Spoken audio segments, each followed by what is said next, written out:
Alright, gonna be watching The Rings of Power season's finale on this dark, dreary morning. Gonna be taking notes the old fashioned way, just like I did last time, so I'll catch up with you guys in a bit. Rings of Power, episode 8, season finale. Gonna do the recap. And I'll say off the bat, for the total fan fiction that this show is, I was entertained by this episode slightly. Alright, gonna go in chronological order here. So, first things first, the shapeshifter cult ladies, they approach Gandalf, well, Gandalf, not Gandalf, but ends up being Gandalf. They approach him thinking that he's Sauron. And I was like, literally was like, this is going to be a fake out. But I literally wrote in my notes there, fake out. But, yeah, they're thinking that he's a Dark Lord, and we see how that turns out. Alright, next, Galadriel and Halbrand finally make it to Eregion after, I think they said, a 6-day ride. And literally, Halbrand's like fucking slumped over the horse, like about to die. And, but we see it's okay. He gets healed up in like a half day or two, and he's totally fine. And at this time, we see Celebrimbor sort of conceiving the idea of the rings, or something like the ring, maybe a crown, that they can use to potentially heal the elves that are dying, whatever. And then Elrond and Galadriel, they have like a conversation. The only thing I got out of that is there some sort of like love connection between Elrond and Galadriel? Kind of weird, because in the lore, Elrond ends up marrying Galadriel's daughter, so that's gonna be a little awkward, a little mom-daughter thing though. So Halbrand comes around talking to Celebrimbor and gives him a great idea about how to potentially make the rings a little bit stronger. And he is the gift giver. Alright, then we shoot over to Numenor, where Eärien, the daughter of Elendil, totally made up character by the way, she's drawing the bust of dying King Tar Palantir, so he's going to die. And I'll just like wrap up the Numenor plot. Nothing really happened in the Numenor plot line. They come back, the king's dead, Tar-Miriel is apparently sad, and Eärien gets the look on the Palantir, but we don't see what she sees, so nothing happens there. Alright, go back to Eregion with the elves. Celebrimbor says that Halbrand helped him see some things, a way to make the rings more powerful. Kind of drops the quote, the unseen world, and this makes Galadriel suspicious. And just real quick, the unseen world is like, actually, you remember when in Fellowship, when Frodo puts on the ring and he's like kind of in this like wispy, cloudy place, and that's when he can see the Nazgul. That's the unseen world. I don't really know much more about that than just that's what it is. I guess it's sort of like a shadow realm, an undead realm, so to speak. So yeah, that's what the unseen world.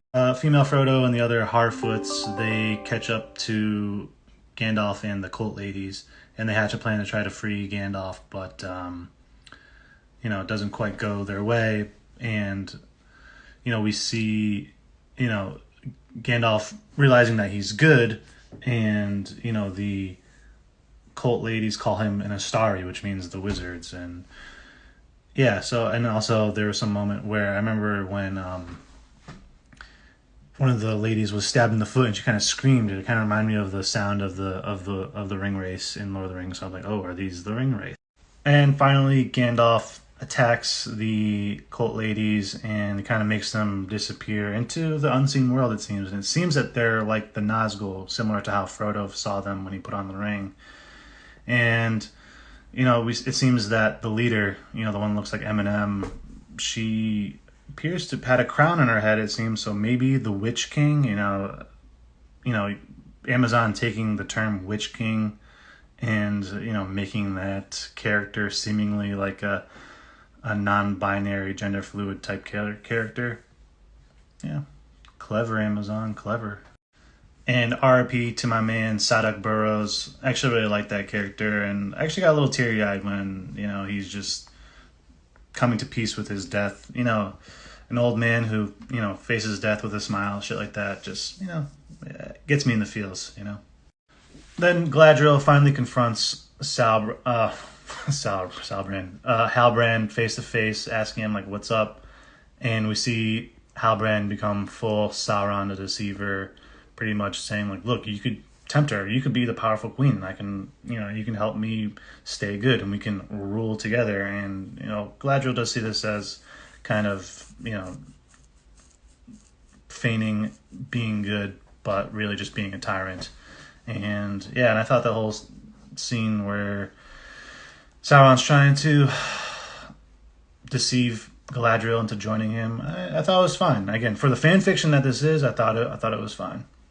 We see Halbrand / Sauron kind of invoke the name of the One, which is Eru Iluvatar, which is like the supreme god of the Middle Earth universe.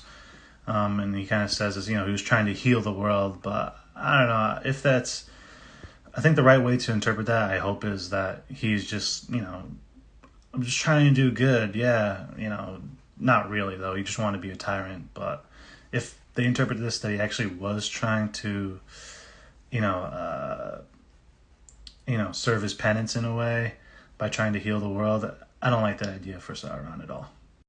So, female Frodo finally gets to go on her adventure, joining Gandalf, and we can pretty much confirm that it's Gandalf because he says, when in doubt, always follow your nose. A direct quote from the Fellowship of the Ring. Again, I hate how the Rings of Power writers bring in Fellowship quotes just to pander to fans, but I guess it served a purpose in pretty much confirming that this is Gandalf.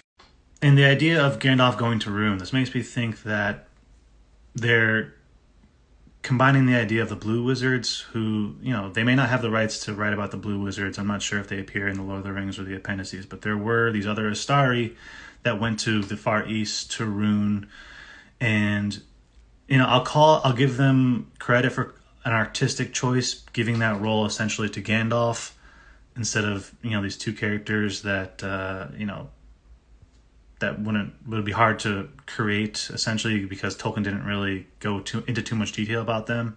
So it's more likely that it's just laziness, but I'll give them credit and I'll call it an artistic choice to give Gandalf that role, a character that we're kind of familiar with, and there are wizards out there in the East.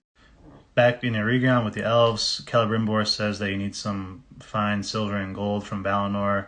Just so happens that Galadriel has her brother's dagger, Finrod's dagger, and she gives it up, kind of symbolizing giving up the past a little bit in order to make the three rings. And finally, in a show called The Rings of Power, we have 3 rings of power. Though, where are the other rings of power? There's supposed to be 7 for dwarves and 9 for men. And back to the Slim Lady and the cult people, the ring wraiths are created by them being corrupted by the 9 rings of power. So if those are the ring wraiths, it goes against the lore again, that they shouldn't be around until after the rings are created. Well after, actually. Final shot, we see Halbrand / Sauron going back to Mount Doom, going back to Mordor, and presumably to make the One Ring, but he probably won't make that until probably the end of season 2, so whatever.